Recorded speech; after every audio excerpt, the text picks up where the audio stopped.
So I'd like to welcome everyone to this evening. My name's Tom Webster. I'm the Chief Administrative Officer for the town of East Gwillimbury. And tonight's an interesting initiative. It's one of the first we've undertaken, the town of East Gwillimbury jointly with the York Regional Police. One of our key objectives is to engage communities and our stakeholders, and this is a real attempt tonight at doing that. So I'm going to start off firstly by introducing our council members who are here. And first, if maybe I could have you stand as you're being introduced. Mayor Virginia Haxton is in her third term as mayor of our municipality, and as well is the chair of the York Region Police Services Board. From Ward 1, we have Councillor Terry Foster with us this evening. Terry's in his first term on town council. From Ward 2, we have Councillor Tara Roy DiClemente, who's a veteran. Many of us know her well, and as well Joe Persicini. Joe's with us this evening. Thanks, Joe, for coming out. And from Ward 3, we do have one councillor in the building. They're at another committee meeting, Councillor Scott Crone, and Kathy Morton at this point was not able to join us. So thank you very much. As well, we have Laura Lee Carruthers, who was not able to join us at this point from Ward 1. Tonight we are fairly lightly attended, but one of the things we do now in East Gwillimbury starting January of 2019, we live stream all our council meetings. So this presentation this evening is being videoed, is being live streamed. So I just want to make everyone aware, if you ask a question or that, it'll be heard. And as well, the presentation we'll have a split screen. So it's not only going to be live streamed so that people who cannot attend could watch currently, but it'll be made available on our website. So those that might want to check in later. So with us tonight to lead the discussions, we have a 21-year York Region Police veteran to my right, Constable Richard McCarty. And from the looks of things, Richard started with the force when he was about 10. And throughout his career, Constable McCarty has been assigned to a number of roles, including direct frontline response, investigations, education, and most recently, he has moved into the York Regional Police Crime Prevention Unit. Constable McCarty offers extensive community crime prevention trips through this community engagement by addressing localized concerns, and that's why we're here tonight. I will now turn the evening over to Police Constable McCarty to provide us with a better understanding of how these crimes, and specifically property-related crimes, are committed and how our residents can avoid becoming victims of such crimes. So on that note, I'm going to pass it over to Richard, and we look forward to tonight's presentation. So there you go, Richard. Thank you. Thank you very much. Hi, everybody. How are you tonight? Good. So I'm Richard, and as mentioned, I've been with York for just over 21 years, and it's been a pretty good experience. Tonight, we're going to talk about home security, and this presentation is pretty informal. Usually, I like to walk around a lot, but I can't tonight. But as we go through this, you're going to get loads of information about home security, but ways to hopefully keep your house from being a target of an entry. In the last little while, last couple of months, there has been an uptick in entries into homes in the area. Unfortunately, it's one of those things where oftentimes it's cyclical, and you'll have a series of entries into a location, and then those entries will diminish. Maybe somebody gets arrested, maybe the criminals move on, and and then it goes quiet for a little while, and maybe over a couple of years, maybe it starts to build. So I'm here tonight as a crime prevention officer to teach you guys how to make your homes more secure. So we'll start moving forward. As I go through this, if there's any questions or there's any comments or anything or any relatable stories, please by all means share it, because it can kind of help everybody to get a feel for other people's experiences. So as a crime prevention officer, I work out of our Community Services Bureau, but I'm assigned to one district headquarters, which is on Prospect Street. There's only 5 of us that do this job within the region, and each officer is assigned to their respective districts. So I've got some videos, if we're able to run this. Good night, children. Wait, not yet. to go over safety procedures. Now, the apartment has 3 emergency exits located here, here, and here. In the event of a power outage, luminous paint will guide you to the nearest exit. You're kidding.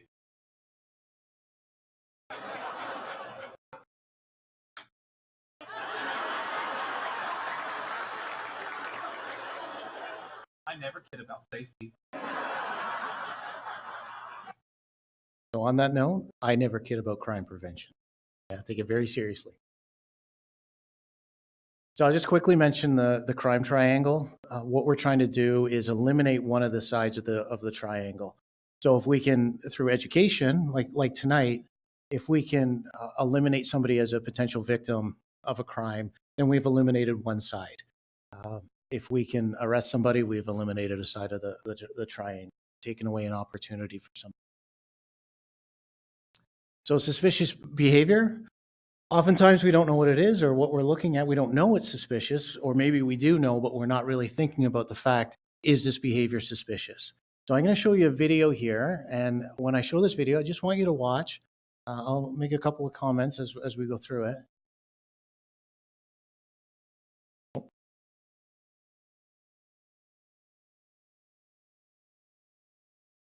So on this video here, it's really straightforward. It's in the middle of the screen. You'll see a ghostly shadow start to appear out of the darkness. The time is 5:43 in the morning.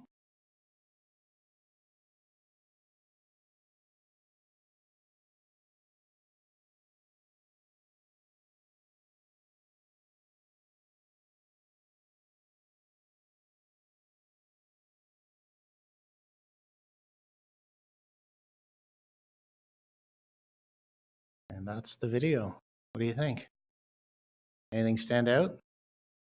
Well, for me as a police officer, when I see that video and I watch that young man walking with a knapsack and I look at the time, 5:43 in the morning, as a frontline officer, if I'm driving my police car through your neighborhood and I see that, that would be one of the first people that I would stop and talk to and kind of ask some questions to just to ascertain why are they in that area, and the behavior, if you know, as he's walking, he's kind of meandering. It's not like a direct line walk at 5:43 in the morning. If I'm on my way to work, because I got to get to the bus stop and I'm walking to get to that bus stop, I'm not walking like that. I'm not doing the meander. I'm in a direct line. I got to get there. If I'm coming home from work, 5:43 in the morning, I'm walking as fast as I can to get to my destination. I don't know if that guy's up to anything. He may be, he may not be. But if it's that type of thing where you see something where the behavior doesn't fit the location or the time, that may be a time that you contact York Regional Police. You give us a call. Maybe it's the non-emergency line. Maybe it's 911. So suspicious behavior, this is my definition.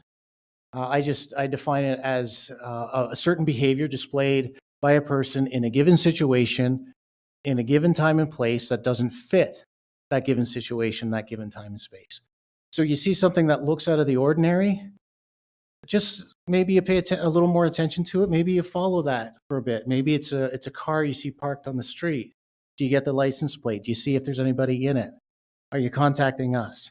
So there'll be multiple variables that are involved, but sometimes you get that red flag, that gut feeling where you see something, you go, something's not right.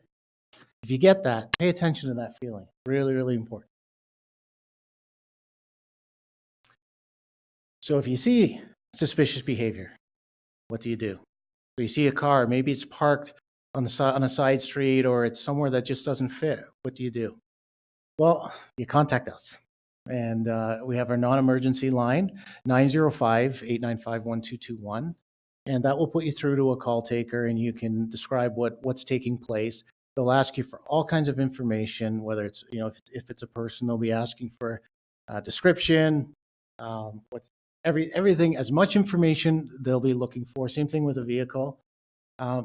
If it's a crime in progress, that's a 911 call. And I'll give you just a simple example is, you've parked your car at Upper Canada Mall, and you walk out to your car and you see that your back window has been broken and you had your laptop in the back seat and it's gone. So that is not in progress. That would be a non-emergency call.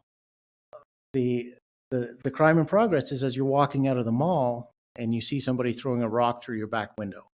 That's the crime in progress, where it'd be 911, and we'll get there as fast as we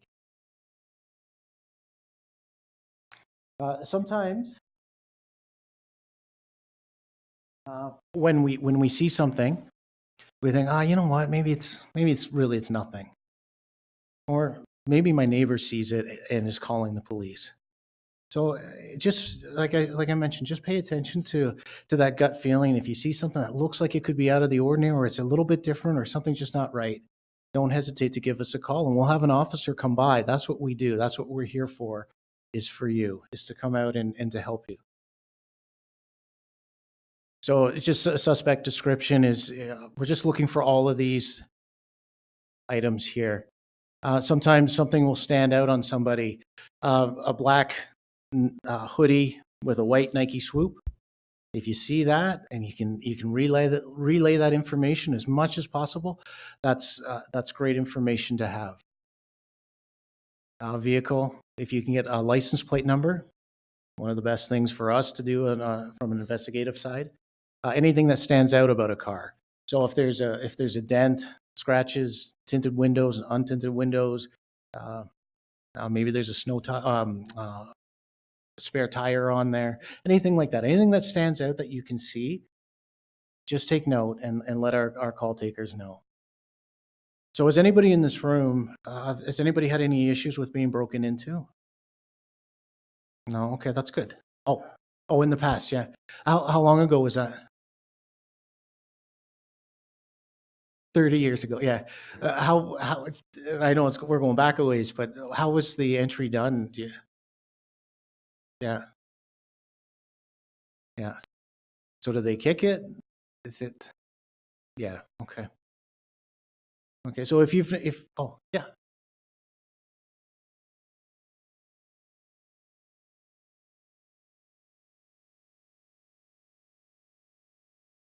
Yeah.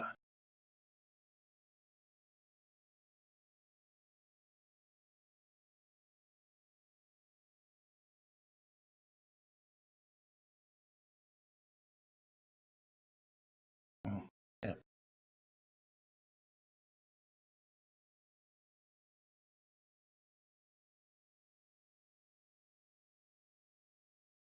Yeah. Yeah. So somebody kind of stands out a little bit because you recognize who your neighbors are. Yeah. Well, I'm going to show a couple of videos of a break-in into a residential break-in, and just gives you an idea of kind of what it looks like. So this is taken off of the internet, off of YouTube. This is down in the States, this one.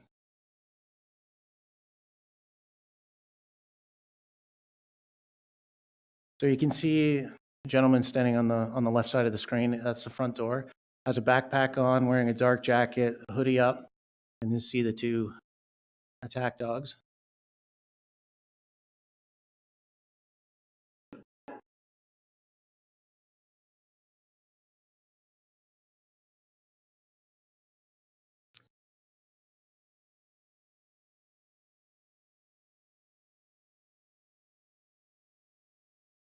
So you see how easy that door broke? And the dogs ran upstairs. They did the opposite of what you'd want them to do. So when I watch this video, I sometimes wonder, did the person who put it up, did they pause it there? But what this guy is doing right now is he's listening. Is there anybody home? So he hears the dogs, they go upstairs. So maybe the dogs are thumping about, and okay, maybe there's somebody there. So I'm going to leave for a bit. As a criminal, I'm thinking, okay, maybe there's somebody home. Oh, I want to get caught. Do not. So now I'm going to come back. And that's it. So again, he's listening. Is there somebody home? A little bit nervous. But that's how quickly it happens. That's how easy it happens. It's a kick to the door. And generally now, the items that are being stolen are, it's not so much electronics or televisions, anything like that. It's generally along the lines of jewelry or cash, any kind of narcotics, weapons sometimes. So I'm just gonna move on to the next video. And it kind of gives you an idea of how it's done, what they do. You see the person looking in through the window. You hear the doorbell ringing.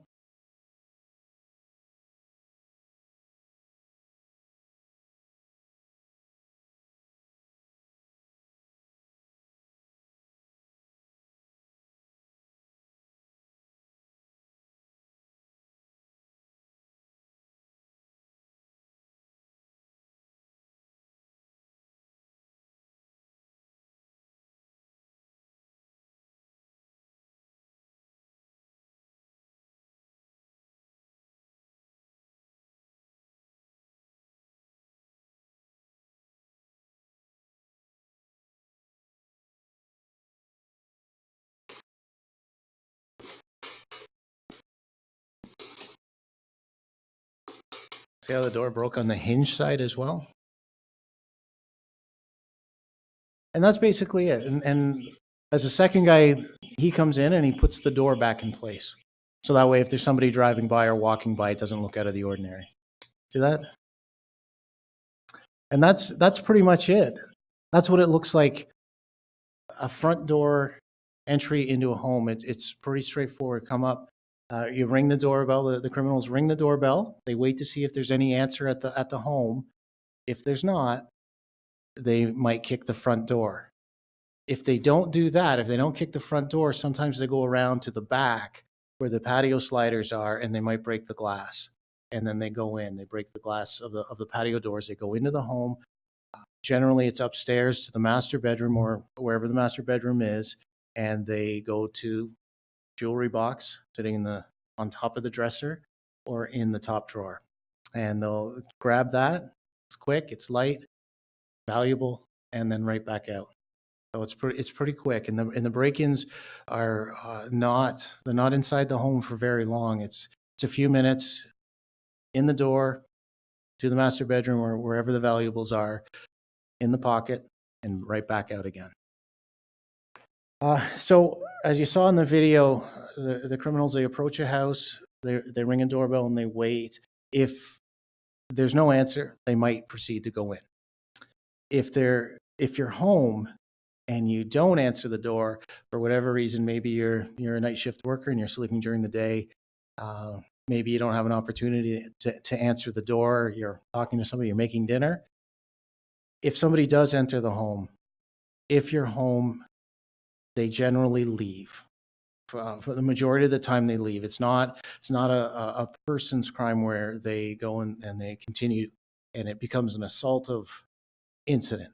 They see you, they leave. Because if one person is home, maybe there's another person home, there's several people home, and the odds of me getting caught as a criminal go up.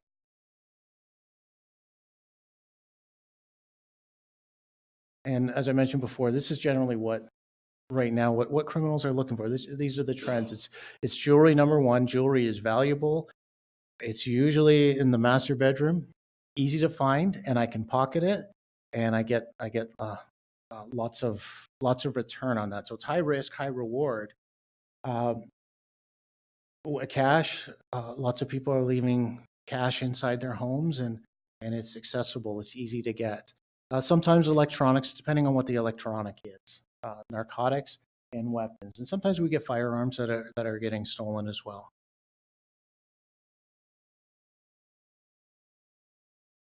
The entries are taking place generally during the day. That's kind of the trend. Although we do have occasionally we get some overnight entries, and we get some entries at this time of year. After the clocks change, it starts getting dark earlier, maybe around 5:30, like in the early evening hours, because oftentimes people are still at work and it's dark. So now, as a criminal, I have that opportunity of cover of darkness and likelihood of nobody being home a little bit higher.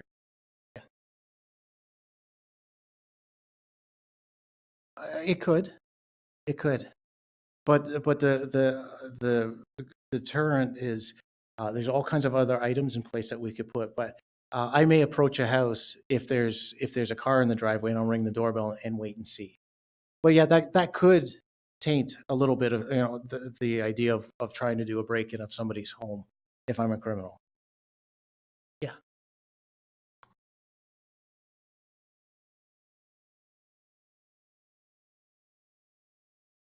Yeah, yeah. Not, yeah, if they know that somebody's home, they're not likely to force themselves in or force their way into the house. If somebody does come to your door, uh, I make a recommendation that you do give an indicator that you're home. You don't necessarily have to open the door to somebody, a stranger, like, do we want to open that door? But you can give an indicator. Maybe you flick a light. Maybe you look through the living room window, or maybe you talk through the door. But as long as you let the person know, whoever's ringing your doorbell, that somebody is there. So for valuables, what we're going to do, where are we going to put them? We're going to put them in. Number one would be a safe deposit box in the bank. That's the number one thing. Oftentimes you'll go to a break-in, and the jewelry, some of the jewelry that's taken, it could be family heirlooms that are passed down the generation, and those are the most hard things for people to deal with, is the fact that this has been passed down the lines. So safe deposit box would be the number one option. Secondary would be a good solid safe, ideally placed in the basement, bolted down to a concrete floor, and then concealed. So it's tough to find. So it takes me longer, and I have to put effort into finding the safe. There's wall safes out there, and basically that's just cutting out a piece of drywall, and in between the studs, the safe fits right in, and then you bolt it in place. You put your valuables in, you close the door, and then you can seal it with a painting or a mirror. So that way it's tough to find. So if I enter your house as a criminal, I'm not thinking to look behind every single picture, right? Because it's going to take too much time. I've met somebody who put their jewelry in a toothpaste box. All right. So just little things to be creative. But the number one thing is for the jewelry is to make sure it's out of the master bedroom and it's out of sight, locked away. So it's tough to take. It's tough. So we'll start talking about home security. And home security is basically it's a layering of systems that you want to put in place at your home. You can put everything in place, and nothing is foolproof.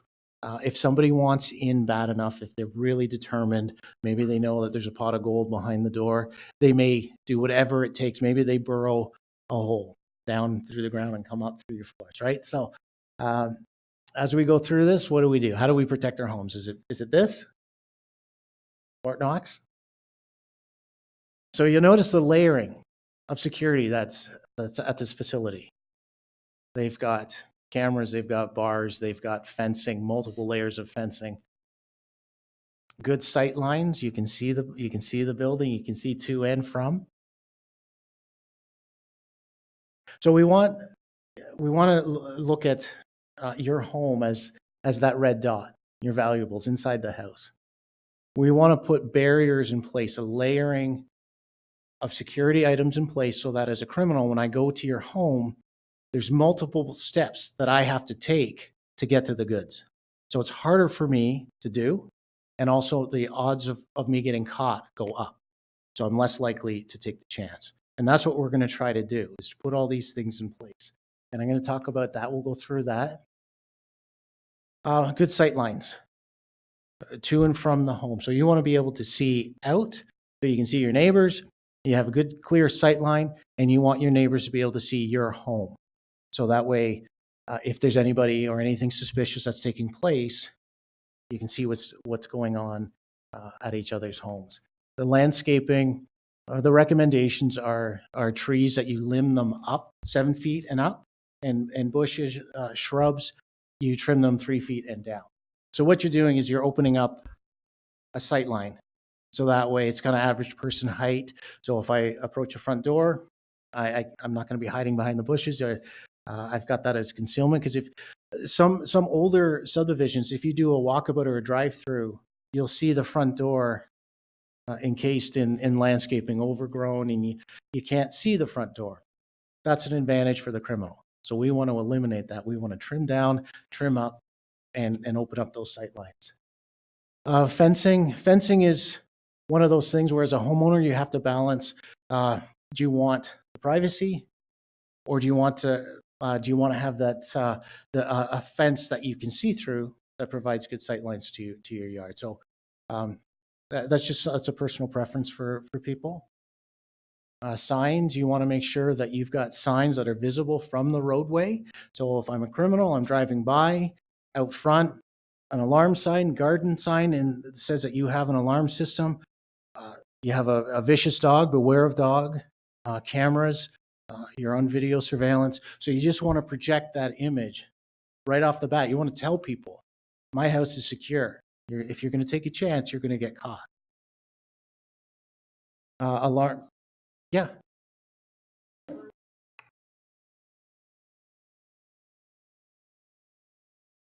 Absolutely. Yeah. Well, it's a lot of times it's a crime of opportunity, and it's driving through a neighborhood. You see the house that is just right, but if there is signage up front, beware of dog, cameras in place, and yeah, somebody may bypass all that and continue on. But as a criminal, if I'm driving around a neighborhood and I see the signage that you have the alarm system, you have the cameras, you've got these different security devices in place, do I even want to bother? Do I want to take that chance? So it's a psychological deterrent, and that's what we're trying to do is put things in place so that right off the bat, as I drive by your house, I go, oh, okay, it's not worth it. Too tough. I'm going to get caught. So again, as we go through this, alarms, lighting is really important, especially at this time of year. Hostile vegetation, I like that word, hostile. It's, as you say, basically thorny vegetation, right? You put it at maybe areas like a low-lying window in a spot that somebody, if they have to crawl through or step through, they might cut them, might nick them. They might leave a drop of blood, which is DNA, which is advantage for us. Hostile, the vegetation as well, the thorny vegetation at a fence line. So if you're concerned about somebody, you back onto a farm field and somebody's going to hop your fence, they land in the thorny bushes. So it's these little ideas, these little layerings, reinforcing the doors and windows. And I'm going to show you videos and I'm going to show you pictures of how to do all that. The cameras and the safe. So those are the layerings that we're going to go through here. So this is interesting. This is a house, and this is in Mississauga. And that's the front of the house. Let me get. So right there is the front door. So you see the privacy screening, and then the trees. You see that big window? There's windows there as well. You can't see them. So if I'm inside that living room right there, and I'm watching TV, and somebody's walking across to my neighbor's house, I can't see them. The opposite as well. If I'm driving by or walking my dog down the sidewalk here, or I'm across the street from you and I'm looking at your house, I may not be able to see somebody standing on the front porch. So that's where the landscaping comes into play and making sure that there's good sight lines to and from the front door.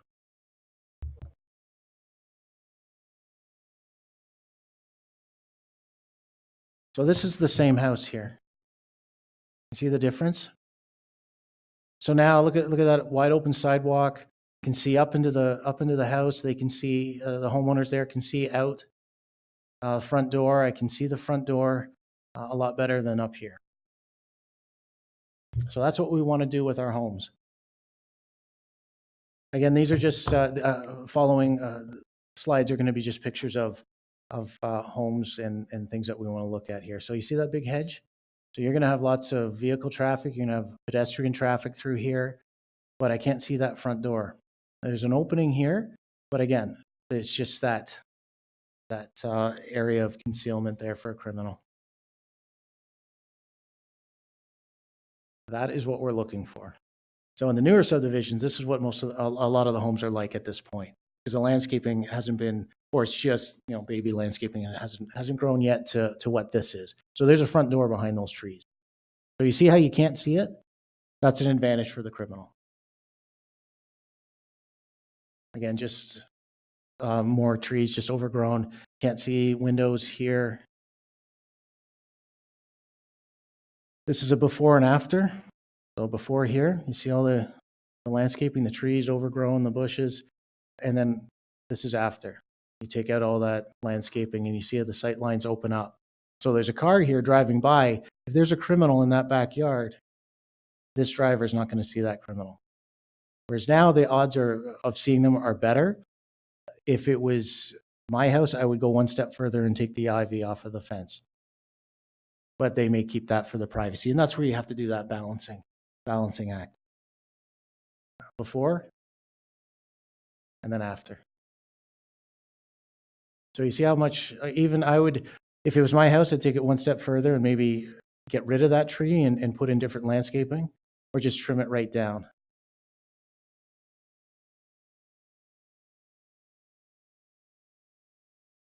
Sometimes the homes, they have a recessed door, which makes it tough. I will talk about a few ideas here, but this one, the homeowner, they built the door out. Just pushes if anybody's trying to get into that area, just pushes them out into the public a little bit more. There's also cameras that you could put in place, and I'll talk about those as well. Environmental cues, if you're going away, you don't want to have your house like this, because you see the cars, there's no tracks, the cars are covered in snow. You just want to be aware of flyers or anybody. Sometimes you have businesses that come door to door and they're leaving flyers on your door hangers.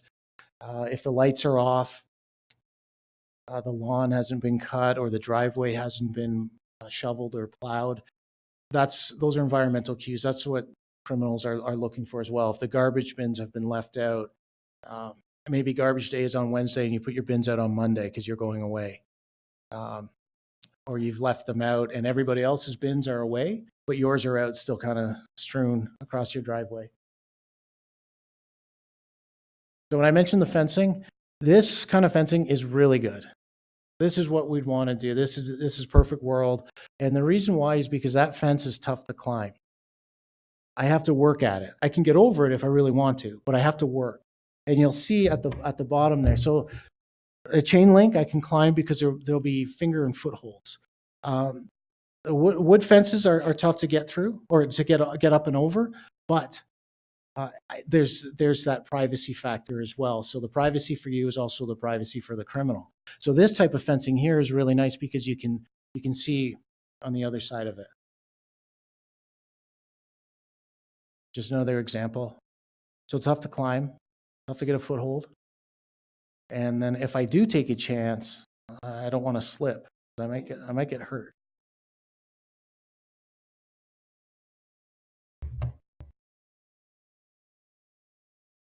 So as I mentioned with signs, this is what we want to look at doing. And as a part of my job, when I go out door to door and I deliver flyers and information and I talk to people, sometimes there's cameras there and I don't realize that there's a camera there. So it's good if we're trying to be stealthy about it, but as a crime prevention and a deterrent, we want to be obvious about it. We want people to know that the cameras are there. So you throw up signs like this, even if you don't have a dog, you throw a sign up like that. I don't know if you have a dog or not. So I want to take the chance. How's this for a sign? Is anybody going to go to that house?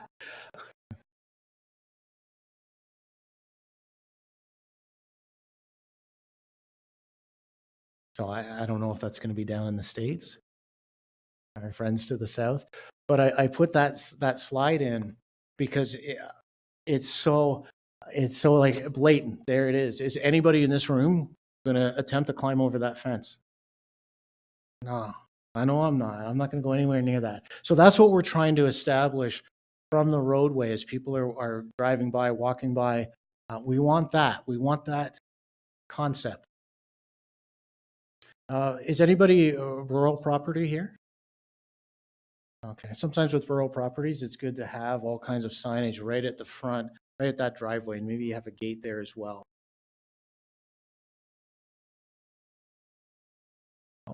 So for lighting, the picture on the left is that sort of older style, low pressure sodium lighting, and it kind of gives off that orangey tint.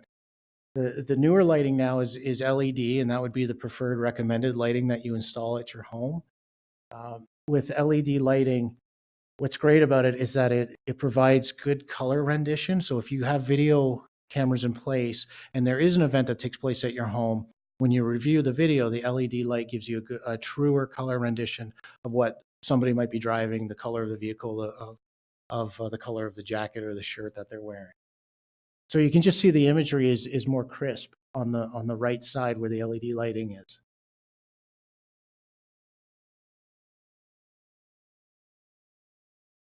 So that's a Publix down in the States. You see the blue car there? You see how it just stands out? It's so obvious. And you go back to that picture, it's just kind of dull and dark. Most municipalities now have switched over to LED lighting in the street lights and municipal properties. And I've noticed it where I live, and it's just brighter. It's clearer. So I show this picture to you, and I go, "Oh man, that looks really, really nice. It's very kind of, I don't know, looks nice. It's dark. Looks like it could be in a movie." But you know what the problem with this is that there's lots of shadows, there's lots of darkness, and guess who likes shadows and darkness? It's criminals. So this is what we want our house to look nice and bright, right? See that the lighting, see how everything is just clear and crisp and bright.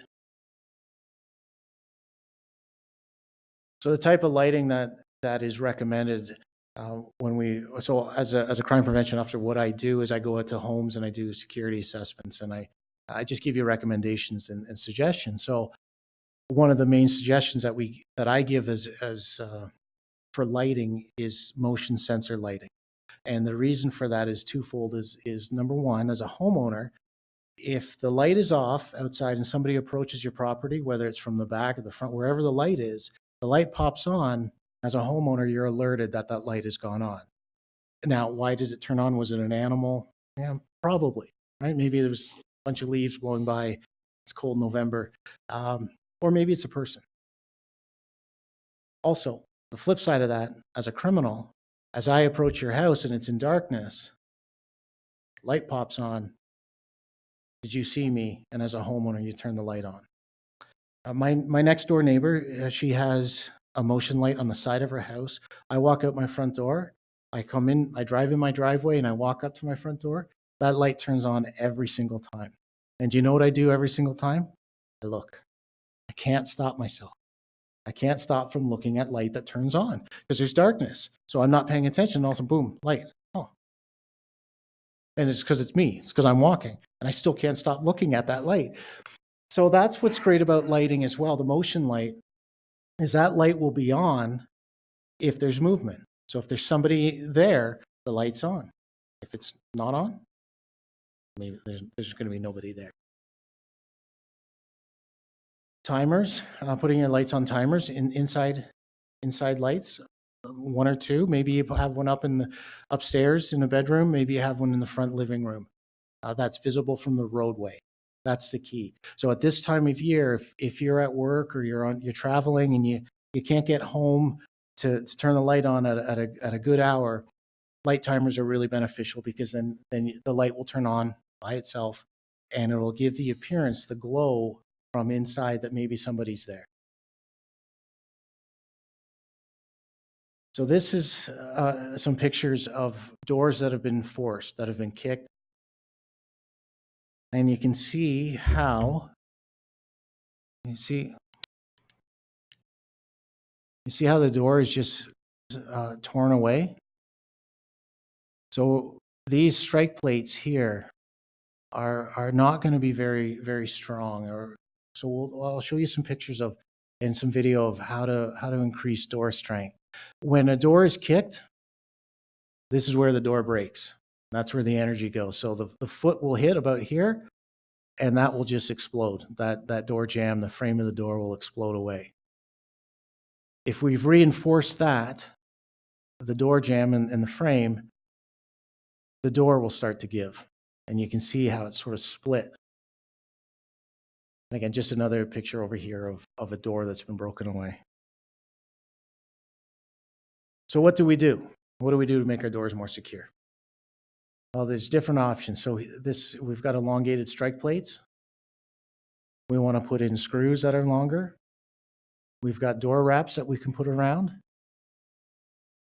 If we're home, we can throw that. It's a security pole, and it's you can get that pretty much anywhere. You can get it on Amazon, and it's around $35, $40, depending if you can get it on sale.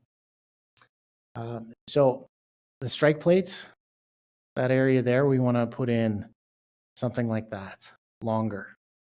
And we want to have something that has more availability for screws, and we want to look at putting in longer screws. So if you took the strike plates out, builder code, it's going to be probably about 1 inch or so. It's not going to be very long. So it's just going into the jamb of the door.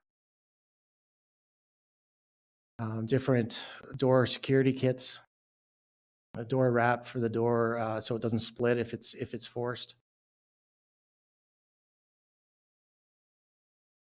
So with the strike plates and the longer screws, the goal is to get the screws through the frame of the door and into a stud. So that way, if I go to kick, the door is less likely to give. Maybe it takes more kicks to get through, or maybe my knee pops first. Doorbell cameras. Does anybody here have a doorbell camera? Yeah. What do you like it? Is it good? Love it. Excellent. Oh. Perfect. Yeah. Yeah.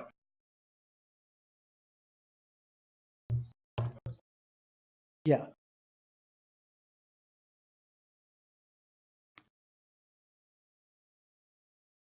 Oh. Yeah.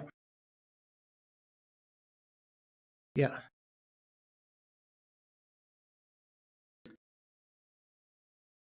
Well, if it's a criminal incident, what was it? Was it a theft? Was it? Yeah. We keep it. We keep it. We'll keep it on file, and if there's a connection to another location, because maybe your neighbor 3 houses down has video as well, and their car was entered, or suspicious activity on their property as well. So everything gets tracked, and it'll be logged. Yeah. Yeah. It is. It is helpful, yeah, because you may not be able to see the face, but you can see a build of a person, big, small, tall, short. Yeah, yeah. And that's the information that we use as well, plus clothing. Oftentimes we'll see somebody who's wearing the same clothes on multiple occasions. Shoes, maybe they're wearing shoes and they'll leave a shoe imprint at your house, and they'll be 3 blocks over and they'll leave a shoe imprint at that house as well. It's all of that stuff. It kind of a totality of information that we take, and so that way we see one person at this location, we can place them at another location. It just helps. Yeah, yeah. So it's funny that you say that. I'm glad that you say that, because when we do our security assessments and the recommendations that we make, the most important one is cameras that are motion activated. Number one thing, because if we have cameras are good. It's a deterrent, great for investigative after the fact, but the motion activated cameras are fantastic because anytime there's movement, camera turns on, starts recording. There's a Wi-Fi connection to your smartphone, so you can look at your phone and you can see somebody on the camera. So the doorbell cameras, there's all kinds of different companies that make these. Basically, it goes where your doorbell is. You can wire it into where your doorbell is, or you can have it battery powered. Somebody walks up your front walk and goes to your front door. They don't even have to ring the doorbell. The camera just turns on and starts recording and sends a prompt to your phone. So you can be anywhere. You can be traveling. You can be at work. You can be inside the house. And the camera turns on. Hey, who are you? What do you want? How can I help you? As I do my door-to-doors, and I'm going out ringing doorbells, talking to people, I'm standing on their front walk, oftentimes they'll talk to me through the doorbell camera because they have an intercom built in. And it's kind of neat. So I'll go up and I'll ring the doorbell and I'll wait, and they'll say, "Well, how do I know you're a cop?" I say, "Okay, well, I've done a full turn, and then I say, what do you think? Are you happy? Is that good? Are you happy?" And they go, "Oh, that's great. Okay, thanks so much." And then they come out and they'll talk to me. So it's really good technology to have. And when I do the door to door, I'll ring the doorbell and I'll wait. And they realize that, yeah, it's a police officer standing on their front porch. They'll say, "Oh, I'm at work right now. And how can I help you?" So I say, "I've got some information for you. Where do you want me to put it?" Really, really good. From a criminal standpoint, I approach that front door. If I'm determined and maybe I don't care, yeah, I might continue. But you've got an advantage now because you know they're on your front step. So you're seeing them there.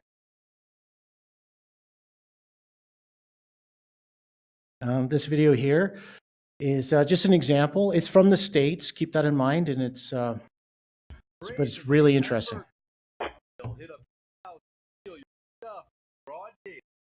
Watch this guy saunts up the door, takes a quick look around, grabs the package, gold. And this man ringing the doorbell to see if someone's home. Shift standing there on the front porch, trying the door knob. Now he's in the living room, covering his face, walking around like a phone. It's all caught on security. Next, friend, state of the art, family camera off the field, I'm crime watching. Out a little different. Hoodie, kick, front door. What the thief doesn't know is that homeowner Greg Garfield is watching it all go down. That is awful. That's the key point right there. He's watching it. Ring.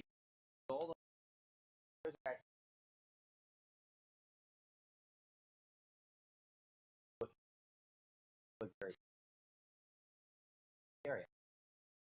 Guy was about 6'5", 250 pounds, taller than. They're putting cash living. Look, you'll watch gun right head. Ray 4 or 5. His eye 911. Not long. Out. Ray talking.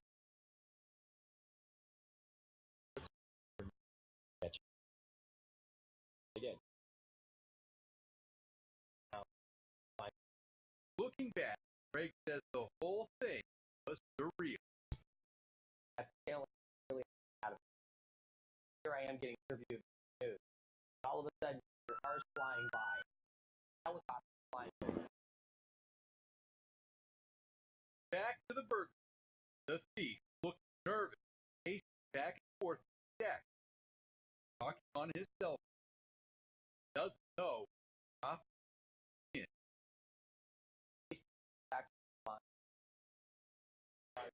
Helicopter. But the crook gave the cop the slip, jumped into the neighborhood, dropped, not moved during the getaway. Police say the burglar made it to the neighbor's garage. Up 5 hours. Under the heat didn't flush. Police couldn't find him. Change strategy. All the uniforms out, cover cars. Are we fighting? Sure enough, the burglar coast clear, linked out of the garage. Cop cuffed, haul him off the slam. Had I not fight, would have come home, house would have been gun, armed people, that, and So I'm gonna move forward. I show that video. It's almost like an advertisement for that company. I don't promote any particular products. I want the concept out there. That's why I show that video. Really, really interesting. And not long ago in Nobleton, we had a break-in where the homeowner had a camera set up inside the house, and it was a motion activated camera. Camera turned on, and she was elsewhere and was watching people break into her home and was calling 911, calling York Regional Police, and our people were responding. So it's really good technology. That's why I mentioned of all the things, that may be something to think about investing in, just because it gives you eyes on, real time, live action. Yeah.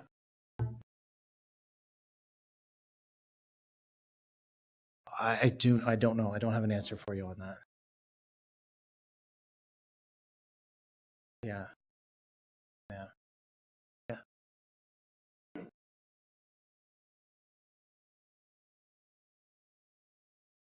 Yeah. Yeah, it's just I guess I think maybe a drawback. I don't know if for you, but I've talked to some people and they've said that with small kids are in and out of the front door. So I guess you can adjust the sensitivity and yeah, yeah, yeah, yeah,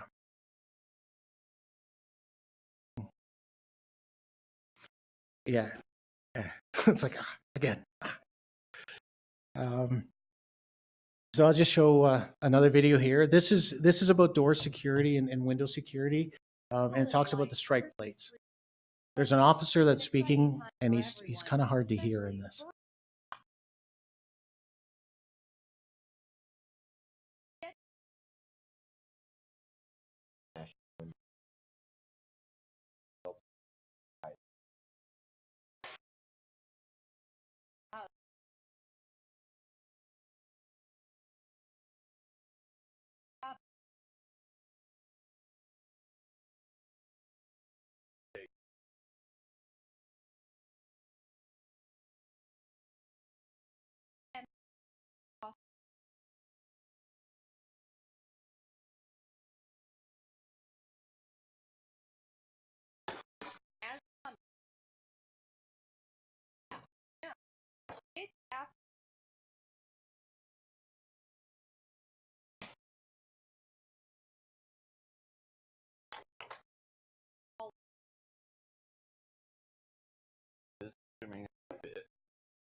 You have a lot of lines going across the board. Yeah.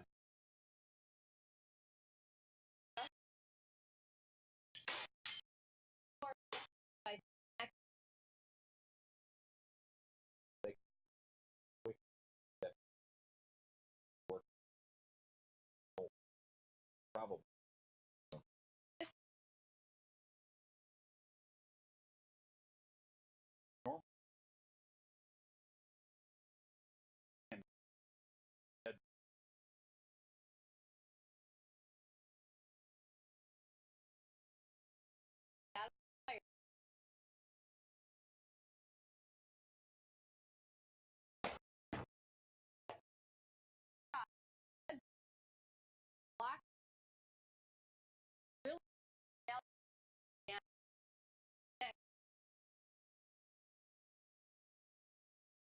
What does and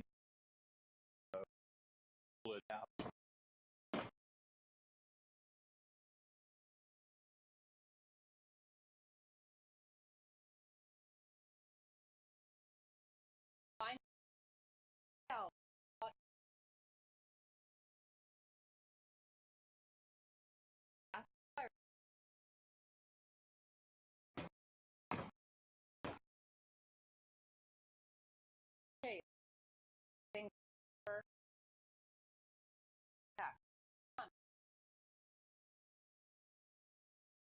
So that's just a good example of how the striker plates help increase the security of your door. So it makes it tougher to kick through. So as we look at your house from the outside, we've got good sight lines, we've got signage in place, we have cameras, we have an alarm, we have a dog possibly, and now we've reinforced the door part. I'm going to show you a video in a minute about window security film. So this, oh, one sec. So the window security film, this would be ideal for side lights or patio doors.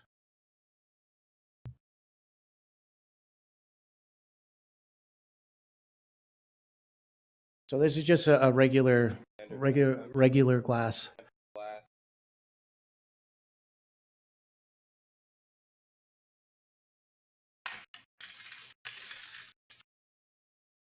So you see how easy that broke?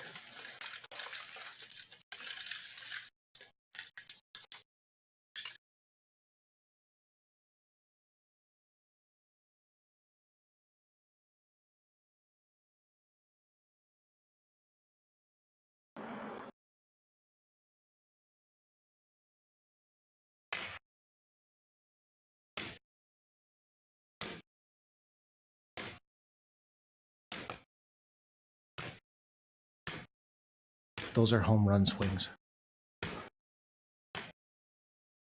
And that's a big guy doing all that.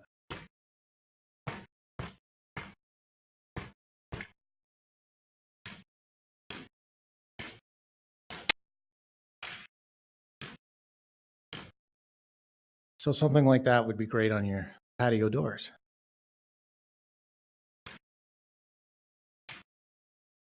I mean, again, he's getting through, but look at the effort he's putting in. And if there's another layer of security, as you have an alarm system in place, by now the alarm should be going. And you have cameras, you have a doorbell camera or a motion activated camera. So you're watching this take place and you're calling us. That's a lot of work. The window security film, I mentioned in that one video, said it's a cheaper option. It's pretty expensive. It's one of the more expensive recommendations that we do make. I've talked to a couple of homeowners.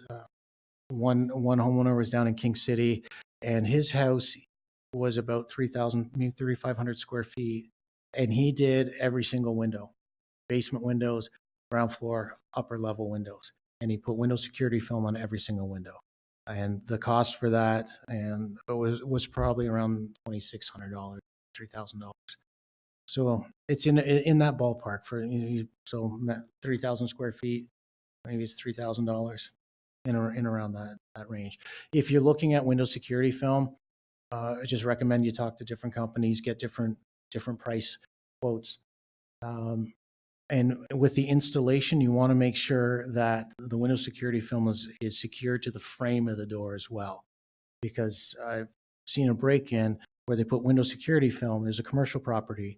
They put the window security film on. Criminal came and they hit the window. The window broke. It kind of did the spider web like that on the video that we saw.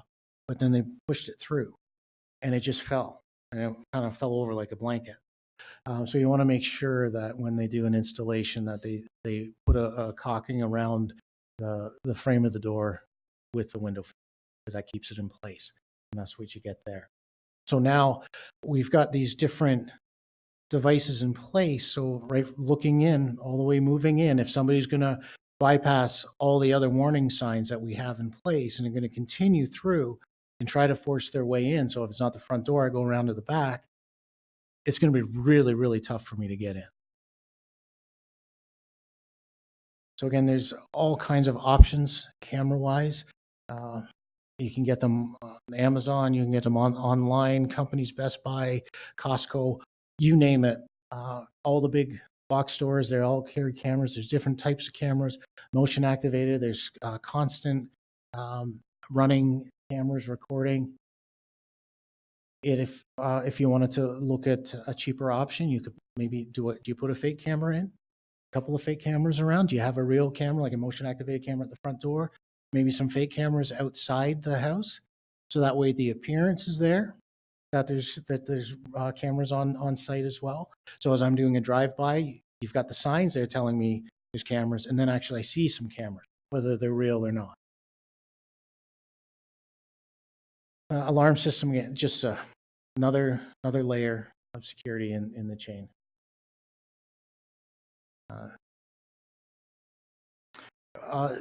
Yeah. Oh, yeah. Just don't run that. Just yeah. Can you tell if they're fake or not? That was the question. Sometimes you can. I've seen ones that look like they're the real thing, and I've seen ones that they look like they're toy cameras or something that kids would play with.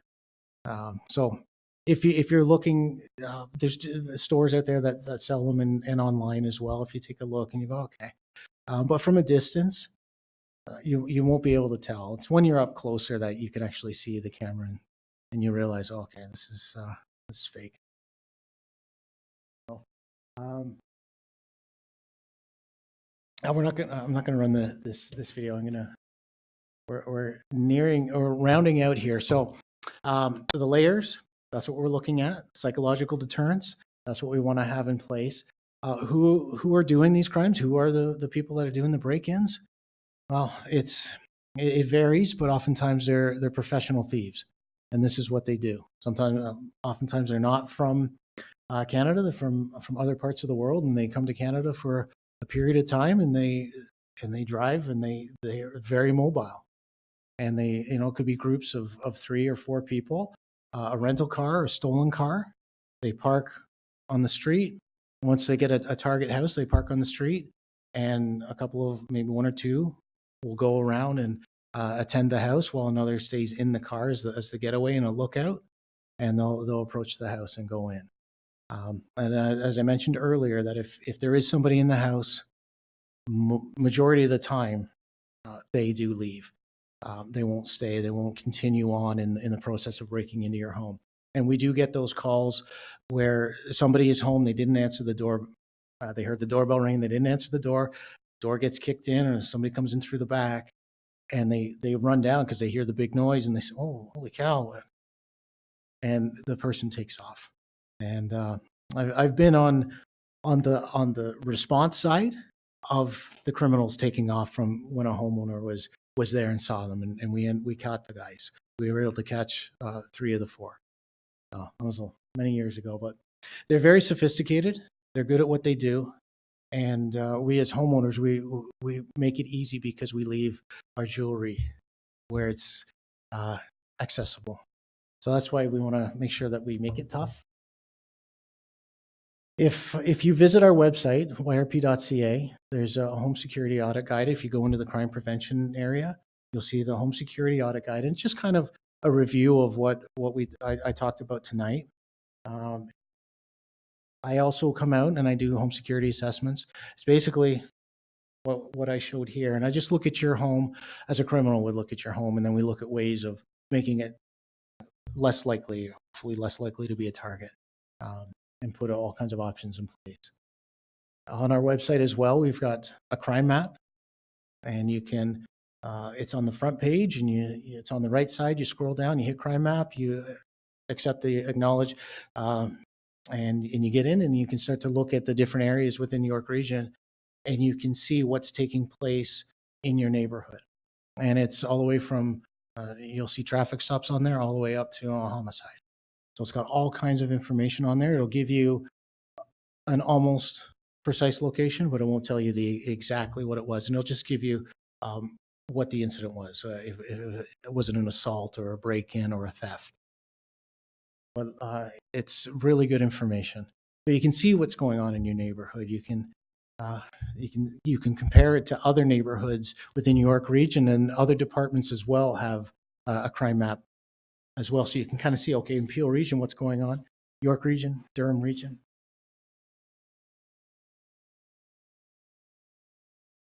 If something, somebody breaks into a car, or there's something suspicious and you want to report, call us. It's okay to call us. Oftentimes people say, "Oh, I don't want to bug the police, they're busy." But that's what we do. That's our job. And the best results are when the citizens are engaged, community members are keeping eyes and ears out, and they contact us when they see something that's out of the ordinary. And if it turns out to be nothing, fantastic. It's nothing, and now we know.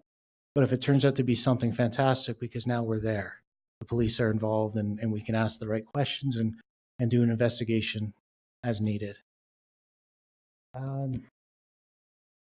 Yeah, I just say to you that this is a really safe area. York Region is one of the safest regions in the country. Great place to live. Unfortunately, crime takes place, and as York is growing, especially smaller areas like this, you'll start to see there might be some spikes in certain types of crimes and at certain times. And like I mentioned at the very beginning, is that there's ebbs and flows. And I think that is pretty much it. If there's any questions or yes.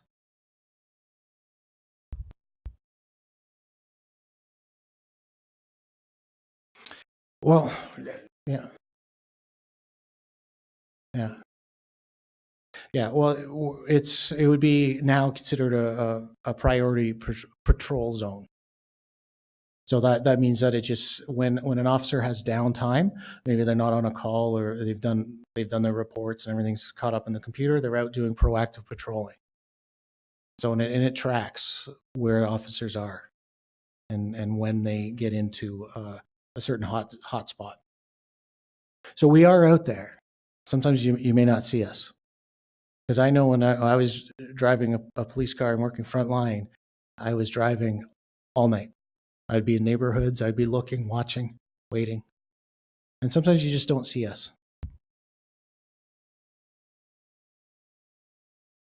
Hmm. Oh, okay. Yeah. Yeah. How long ago was that? Oh. So, so you hired a security company? And why was that? Oh, okay.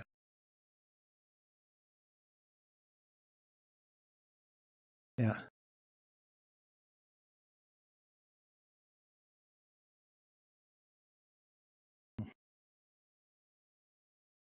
Yeah.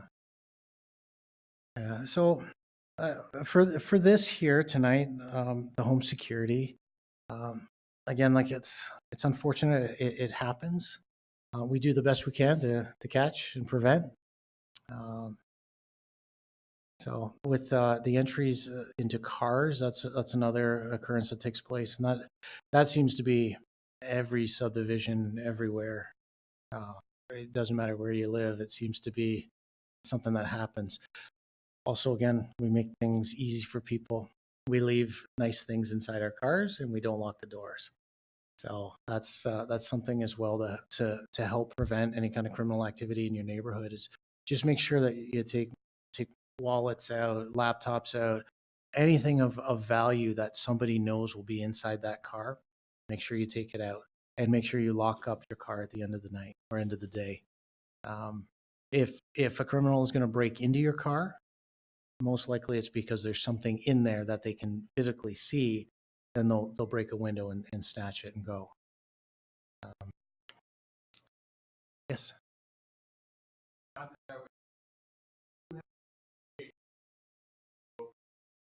Yeah. You depending on the circumstance. So that I get that question. That's a really common question. It's a good question.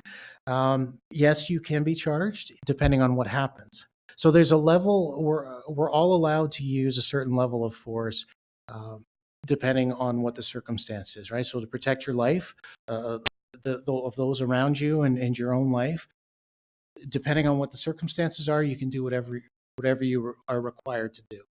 Okay.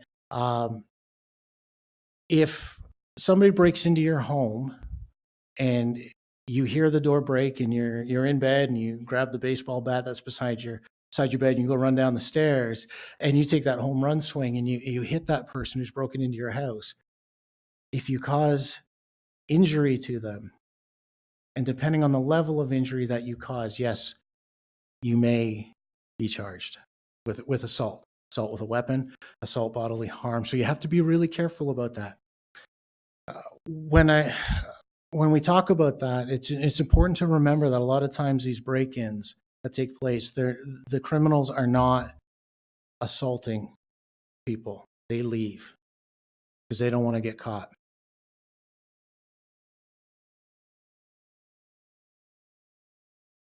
Yeah. Again, there's all kinds of different variables. Bear spray is probably not going to be permanent damage. Depending on the circumstance, yeah, you still might be charged because you're now using it as a weapon against a person. So would you get charged? I don't know. It all depends on circumstance. We're all governed by law about how much force we're allowed to use. In a circumstance, for me, I've got all kinds of different tools and weapons that I can use in a circumstance, but I'm governed by how I can utilize uh, different tools on my belt. So if I use the wrong tool and I cause someone some injury, that's serious injury, I may be charged. So you just got to think about that. And is it worth it? Is it worth approaching somebody that you don't know who they are, what they are, and why? And do they have a weapon? Do they not have a weapon? Is it worth it to approach? So I say you get on your phone, you lock yourself in a bathroom, and you call 911, and we'll get there as fast as we can. Okay. Now, that's a good question. That question gets asked a lot each time I do a home security presentation. Down in the States, they've got a very different laws. In Florida, yeah, basically. So, yeah, yes. Oh,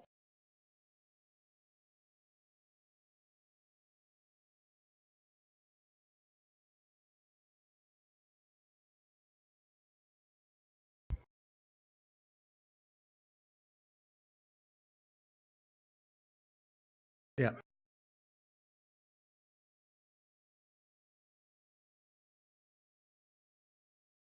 absolutely. Yep. Yeah, and it'll vary. Your response in your head, you'll be going, yeah, I'm gonna do this, but your body does. Oh, when you're under high stress, there's a different reaction so your role play in your head, you're going, okay, so this is going to happen. This is what I'm anticipating. And then something goes this way, and all of a sudden it throws you off your plan.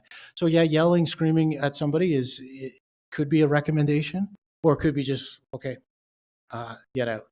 Like it all depends. Different, yeah, different approaches to different scenarios. I know that when I've been dealing at a high stress situation, and inside I'm going, holy cow, this is a pretty scary situation.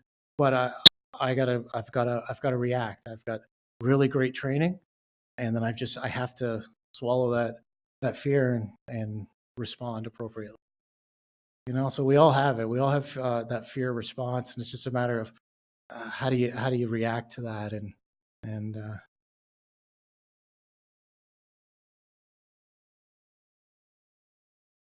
yeah,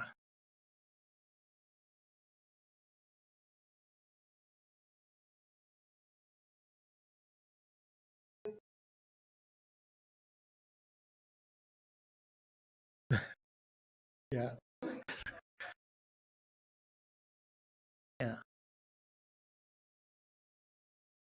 yeah,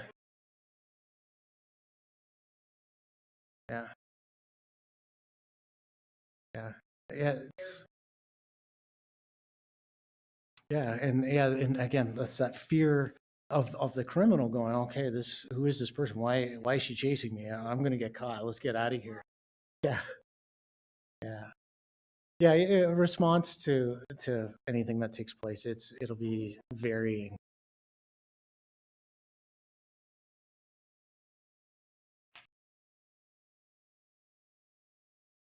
Yeah, yeah, yeah. Yeah. Don't hesitate to call. That's what we're here for. And some of the best results are because the community members are out and about, and they're seeing something that's not right in the community. Neighborhood watch is something as well that if anybody is interested in, I can help facilitate. I'd be a liaison. We just need somebody to kind of step forward and say, yeah, I'm willing to take the lead, and I'll talk to my neighbors and see how many people I can get on board.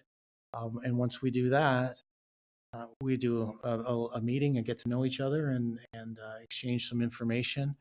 And neighborhood watch is changed a lot. It's the process. OPP is, I've been told that the OPP is in the process of kind of revamping and kind of rebranding it as well, calling it community watch as opposed to neighborhood watch. Um, but there are neighborhood watch groups that are active, and I've overseen. I liaise with several of them, and it's pretty good. It's good. You've got community members looking after each other, and that is a great deterrent. If I can see what's going on across the street and I can call the police because my neighbor, I know they're away, great deterrent. Helps us catch criminal. Um, the way neighborhood watch is run is pretty straightforward now. So a lot of it is technology based. So it's via cell phone, where you have an app, a WhatsApp a communication app that a group can join in, and so you could have 5 people on it, you could have 100 people on it, but a lot of people will be able to see if there's a concern in a certain area. I use one neighborhood down in Newmark. That was kind of a small enclave that had an uptick in break-ins over about a month and a half, 2 months time, and it was front doors and it was back doors, and it was just this one little area. And so we organized a neighborhood watch group, and really active, lots of people involved. They have neighborhood barbecues every summer. They'll get together and they'll meet on a street, and so they know each other. And if somebody is in the neighborhood that maybe doesn't quite hasn't been seen there before, or the vehicle doesn't quite fit, somebody they might pop onto WhatsApp and say, "Has anybody seen this white van driving through the neighborhood, or is expecting anybody?" "Oh yeah, that's my landscaper, pool person that's showing up." So that's something to think about. And that's pretty much. Oh yeah. Oh, I'll get to you. So I'll get to you. Yeah. Sorry. Oh.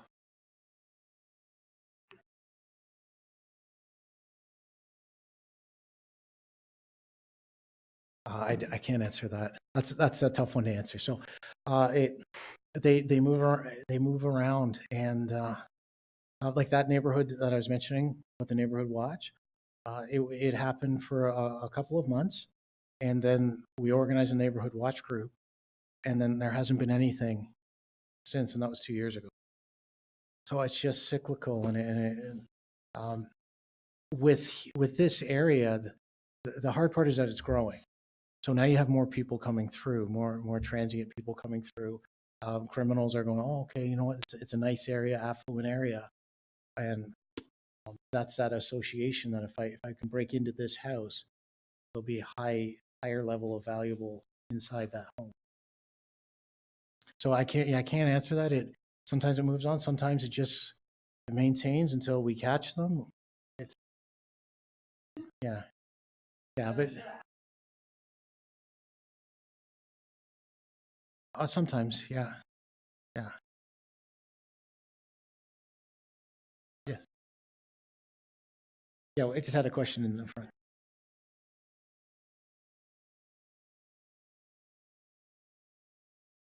No, not specifically.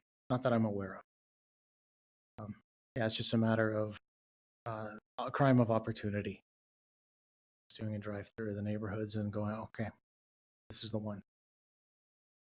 Yes. 1221 895 1221.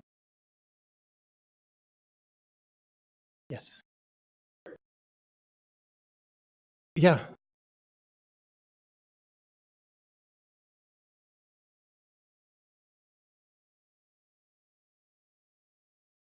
Yeah, Holland Landing as well. Yeah, there's been an uptick in residential break-ins. Well, yeah, it's generally it's daytime entries. We do get the occasional overnight one, but generally it's daytime entries, and it's front door, a kick, or around to the back, and they break the back door, the patio slider, or the French doors. Yeah, it could be. Yeah, yeah. Oh, I don't know. Lots, lots of groups, and they're all over. Oh, are you talking break-ins or groups of criminals? Yes. Yeah. Yeah. It's no. Yeah. Yeah. Depending on the timeline. I did before I came here. I did a 3-month check of the Sharon area, and it's approximately 7 or 8 in 3 months in the Sharon area. Yeah. Yeah. Yeah, that's car break-ins are separate from the home entries. Yeah, the car break-ins, those are really that's a lot of neighborhoods that you find that. Sorry, we had a question here.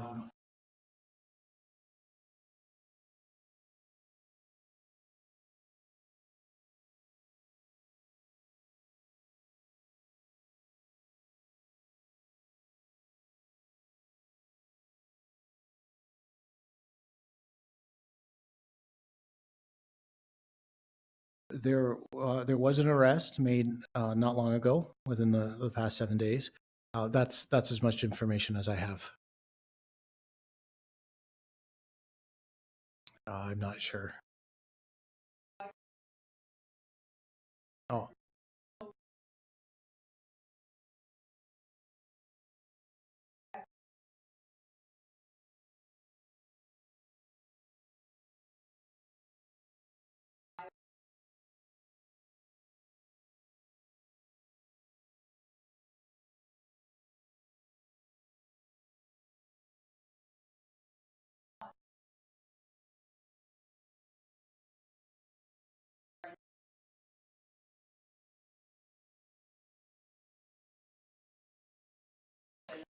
yeah. And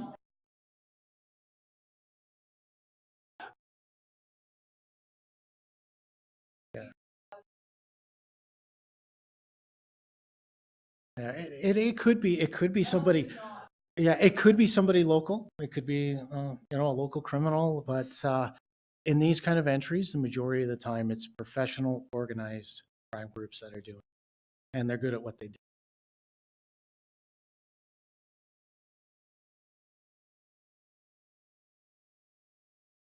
Yeah, yeah. And again, it does happen at night. Yeah.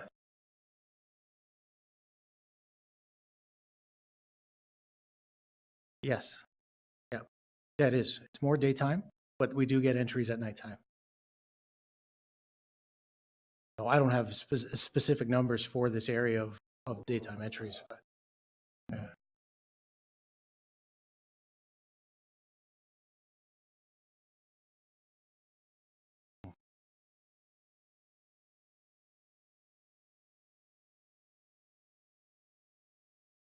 It's go in, get the goods and go and get out.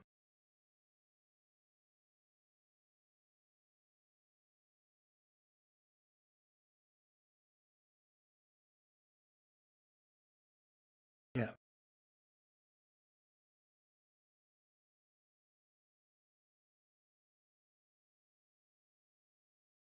Yeah.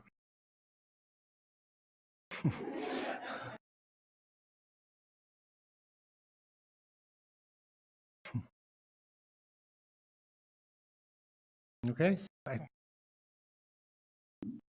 Well, I just wanted to quickly say thanks to everybody for coming out, and I'd like to thank the mayor as well for helping organize this. And it's good for me to get out and talk to as many people as I can. If I can get this information out to everybody, then hopefully we make a big dent in any kind of criminal activity that's taking place.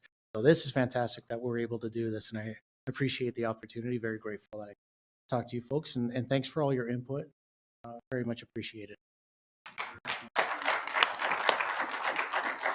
I just wanted to thank Constable McCarty for being here tonight. It's very valuable information. I think we're all going to go back home and have another look at our doors and our windows and start to figure out how we can do some landscaping to make it much safer. And I think even as we drive around our community, we will have in our mind that conscious notion of what looks good and you can see to someone's front door or where the area really needs some help. So I thank you very much for coming out. Thank you to everyone for coming out as well. It's been a learning experience for us all. And I would emphasize that if there are any concerns that you have in the community, phone YRP. They want you to call. That's what they're there for. They do a great job for us, and they can only do that great job if they know that there's concerns out there in the community. So make sure that if there's even something just a little bit off, your intuition says it's not right, then make that call.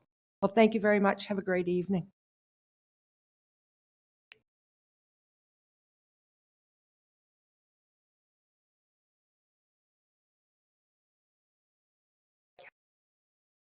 And we'll have that, this, as it's been live streamed, we'll have it on for quite some time because this is information that really isn't dated. So for months from now, we can continue anytime that somebody wants to have a look at it, they can go back and make sure that they get all the tips that we got tonight.